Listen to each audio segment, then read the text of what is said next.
Pandita Waka ditutup dengan sebuah syair yang sangat indah.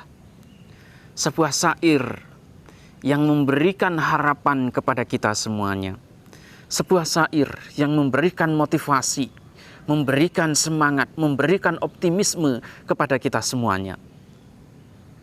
Syair ini berbunyi, Yesang Sambodi yang Gesu, sama citang supawitang. Adana patinisake anupadaya yerata. Kinasawa jutimanto teloke pariniputa.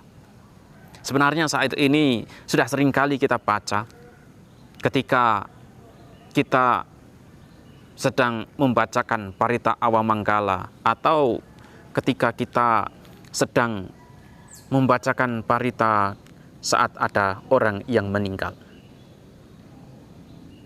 Sebenarnya syair ini bukanlah syair yang asing, tetapi kemudian perlu dipahami maknanya, perlu dipahami artinya, perlu dipahami bagaimana cara merealisasikannya.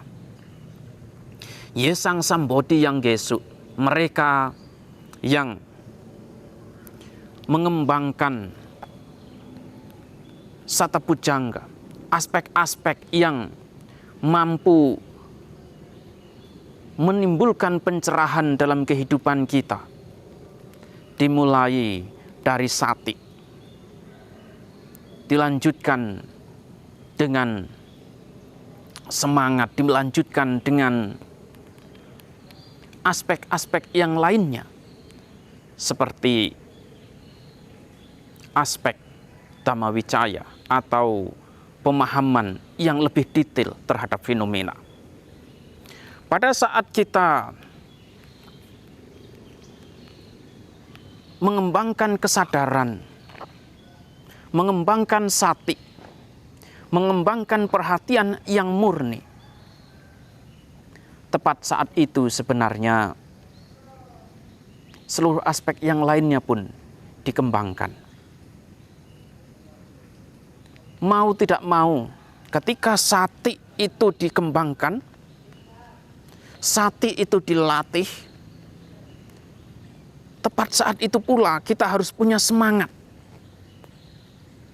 Karena tanpa semangat, sati pun tidak akan bisa bertahan. Tanpa semangat, sati tidak akan bisa terus dipertahankan.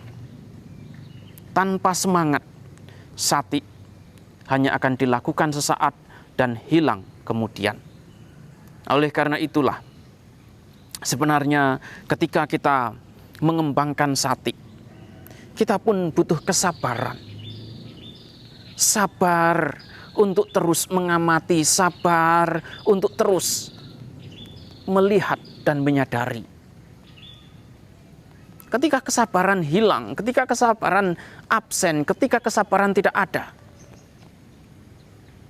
kebencianlah yang kemudian akan tumbuh.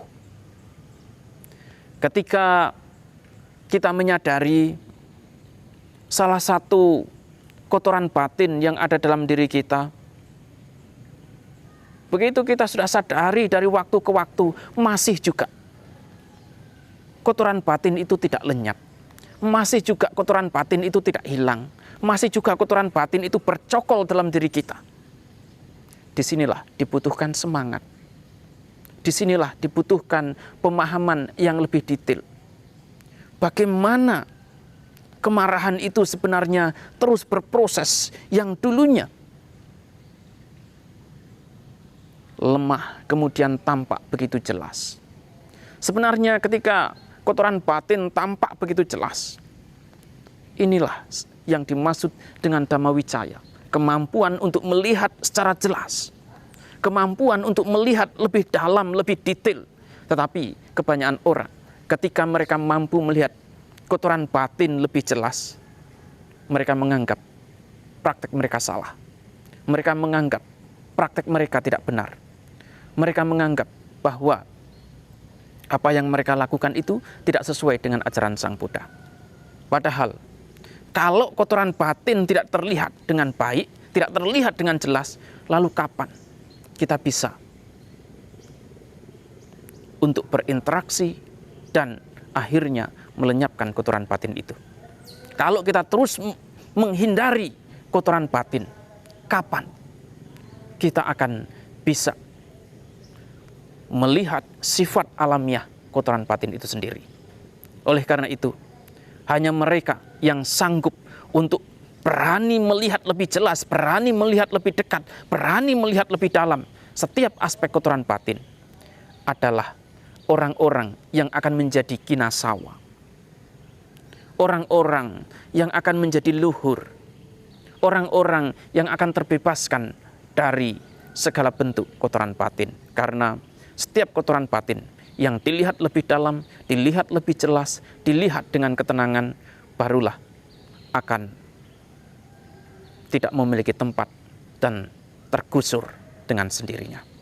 Oleh karena itu, merekalah yang layak untuk mendapatkan kedamaian batin. Merekalah yang layak untuk mendapatkan kebebasan dari samsara.